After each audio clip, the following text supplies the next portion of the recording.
Guys আজকে খেলা cover করতে গিয়ে এরকম হবে কখনোই আমি ভাবতে পারিনি। আর এটা কোন টিম ছিল যারা কিন্তু ঢাক ঢোল বাজিয়ে মাঠে প্রবেশ করছিল, সব বলবো কিন্তু এই ভিডিওতে।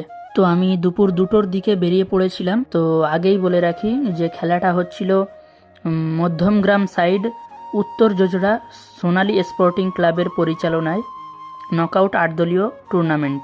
আর সেই ঐতিহাসিক মুহূর্ত শুরু হয়ে যায় খেলা শুরুর আগে।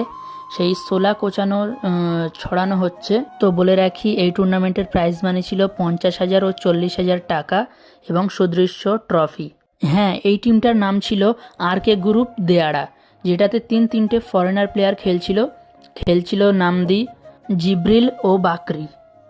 RK গ্রুপ দেয়াড়া দলটি কিন্তু প্রথম রাউন্ডে জিতে সেমিফাইনালে পৌঁছে গিয়েছিল এবং সেমিফাইনাল খেলার শেষ মিনিটে শুরু হয়েছিল সেই মর্মান্তিক ঘটনা, যেটা ঘটেছিল কিন্তু বারপুল আদিবাসী সংঘ এবং RK গ্রুপ দেয়াড়া দলের মধ্যে একটি ভুল বোঝাবুঝির মাধ্যমে কিন্তু ঝামেলাটা অনেক বড় হয়ে গিয়েছিল।